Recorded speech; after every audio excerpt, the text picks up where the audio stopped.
Hello everybody. So today I am going to be doing a video here on YouTube. This is not going to be your very typical YouTube video. It's going to be covering topics that are more serious. And so I just want to bring up a forewarning that this may be triggering to some viewers who have experienced sexual assault and are triggered by it. However, I will be sharing some of my own experiences along with advice for you guys if you are going through similar experiences.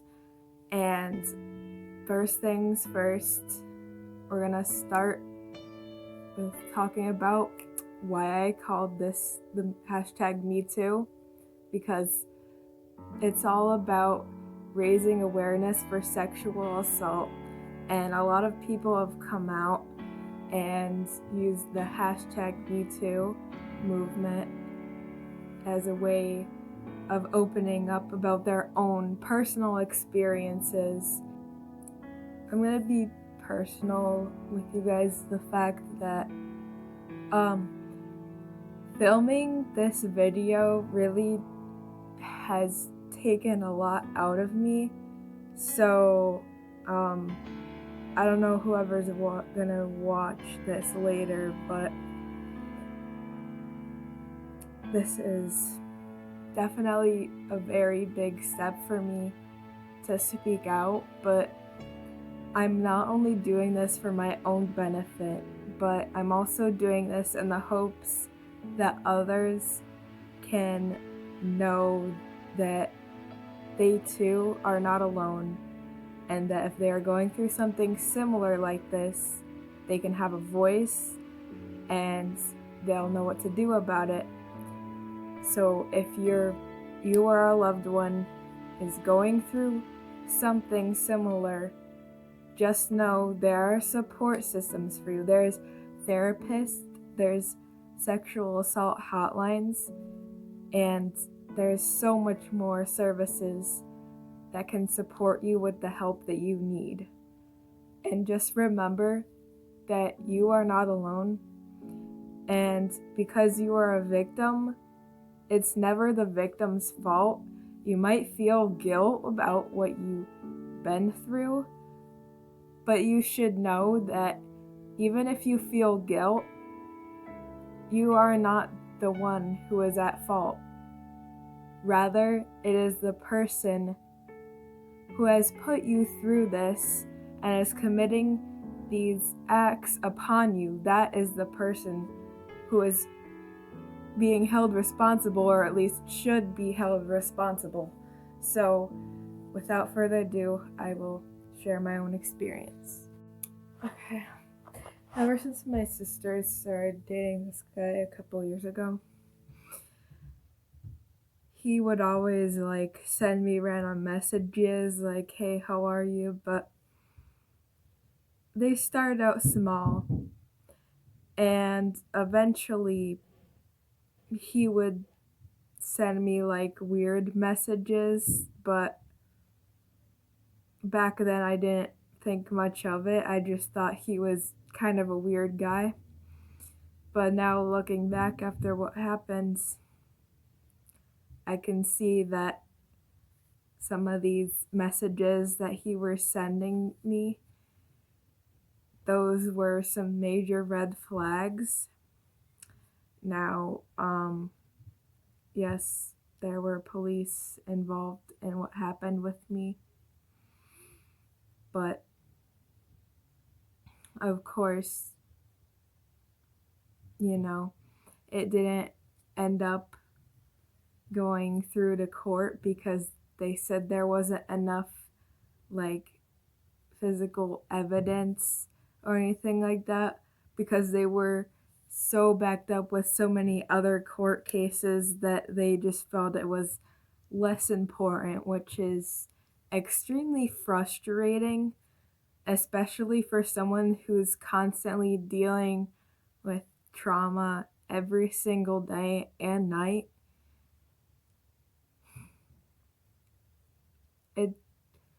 It was all because of one night. One night that I happened to go with my sister out to a park. Now, at the park, we were just hanging out and walking around for a little bit. I want to say it was closer to evening-ish. And after walking around a little bit, my sister's boyfriend happened to ask us if we wanted Starbucks, because he knew that Starbucks was my favorite place to go other than Dunkin', which I work there. But Starbucks, he found that as kind of a lure. And looking back, that was his main lure to get me into the back of my car. And so after getting the drink, he was driving in his car back to the park. And then he gave me the drink. Meanwhile, I was still with him and my sister this whole time, just so no one gets confused. And when we got back to the car, I was sitting in the driver's seat. Meanwhile, my sister and her boyfriend were in the back seat of my car, which kind of didn't make sense to me at first. I was thinking to myself, why don't we just watch the video inside my sister's boyfriend's car? Because that would have made more sense, right? And so he kept persisting on and on that we watch some adultish cartoons in the back of my car specifically. So him and my sister were sitting there. I was still sitting in the front seat, driver's seat of my car for the duration of the first episode of that cartoon. I do not remember the name of the cartoon, otherwise I would have disclosed it. The only thing I remember is that it's an adult cartoon. It's kind of similar to Family Guy or Rick and Morty, but worse. And so he kept on insisting after the first episode that I sit in the back seat with him and my sister. At first I was thinking because it was kind of close proximity to them. Not that I mind being close to people, but it's just kind of weird when you're the third wheel, kind of. And so, but eventually I gave in, and I'm like, okay, it's just for a few minutes, just no big deal. And so once I opened the door into the back seat, he happened to have both of his hands lying flat like this on the seat. And so I asked him, hey, do you mind moving your hand, please? Because, your hand is exactly where I'm going to be sitting. And if I sit here and your hand's still there, that's going to be very awkward for both of us. And it's not going to be very comfortable for either of us either. So he kind of ignored me though. And what ended up happening, I tried sitting closer to the door. And then all of a sudden, when we're watching the episode, he begins to grab underneath my thigh. And then he starts to squeeze my thigh. And eventually his hand goes from my thigh and he starts touching my butt. And he squeezes my butt not in like a joking way either. It was more of like an actual like sexual act where he was not only just reaching my butt, but he was going from my butt to my groin. There's no nicer way to put that. But he was actively doing that for a while. And this whole time, meanwhile, I was completely frozen because it was starting to sink in that he wasn't just like fooling around. Like, this was something more serious, and I had no idea what to do at this point. And so he reached into my leggings, started doing the same thing, only having my underwear on. My sister was present the whole time, but she knew nothing of it.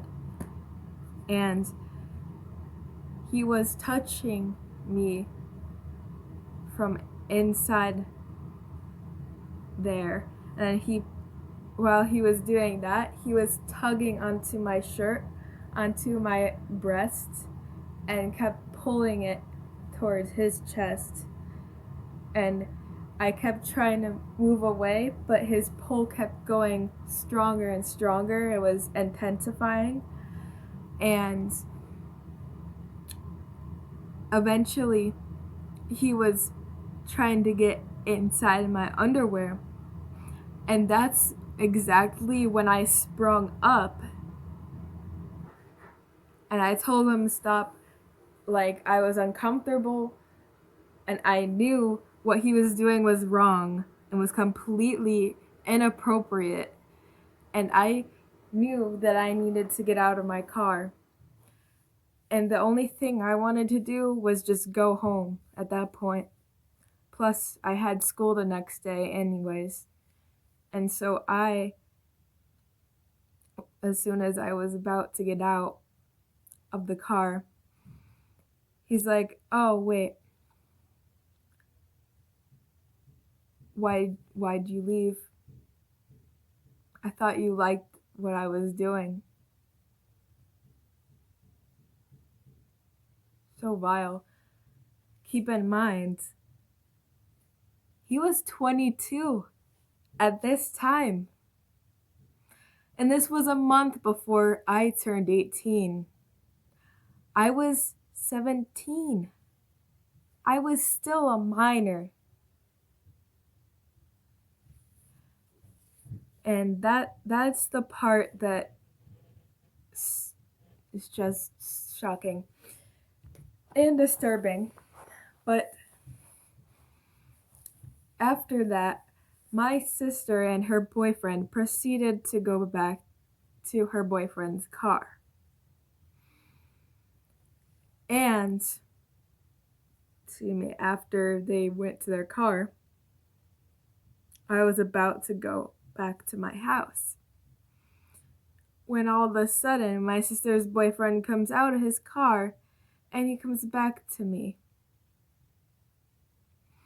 And I'm assuming that he came back to me because maybe my sister was gonna have him apologize to me for what he did. He did not apologize to me. In fact, you know what he did? He went up to me and told me, "Next time, if you want more, let me know, 'cause I can give it to you." Excuse me? First of all, you are my sister's boyfriend. Second of all, I was a minor. You were an adult. That is so inappropriate. And I don't know who needs to hear this, but if you're going through something like that, specifically, like, I might not know not even just getting into the situation, but personally, like, I asked for help. I spoken to therapists to cope with what I was dealing with. And not only did I do that, but I have called sexual assault hotlines. And of course, because this is a whole legal issue, I did contact the police, as you are aware. And nowadays, like, the trauma is still with me, even months later. But I know that at the end of the day, the trauma does not define me. And if you are going through trauma too, trauma does not define you. Yes, it is difficult, but you will get through this. If you continually go for help, if you start seeking out your strengths, and even if you just spread awareness and realize that you aren't the only one going through something like this, just know that it will get better for you. You will grow through this. You will see that through the hard times, eventually things will get better and you will get stronger. But just know to always focus on your strengths. Just like me too. I did the same thing. Another way I'm coping, not only by going to therapy, is by listening to music, playing my piano whenever I can, and consistently going for runs because I love running. It's a big hobby of mine. And, you know, it takes my mind off of things and I can actively stay healthy, get the exercise I need, while also clear my mind, clearing my head, and just allowing myself to just be free from that for even just a few minutes. Or, you know, I run for like sometimes an hour, but I can just kind of take a moment to just be in nature and take a moment to just feel my surroundings, feel my environment, feel the fresh air hitting my face, and just being out there in wilderness. And, you know, you might have a strength or something that you're really passionate about and just keep going for it. You know, it could be something that can help you cope with the trauma that you're going through too. But definitely talk to somebody that you trust. That's a big must. There's no way you're going to get through trauma without talking to somebody that you trust. And know that victims too, like, they can be of any gender, because I don't think today's society really emphasizes the fact that not only are females victims, but males and transgender people and non-binaries, whatever you define yourself as. Anybody can be a victim. So no matter what, remember, this all applies to you no matter what. If you're going through something like this, that you can seek help, and that you're not alone, and that you will get through this every step of the way, just by taking small steps at a time. Thank you for watching, everybody.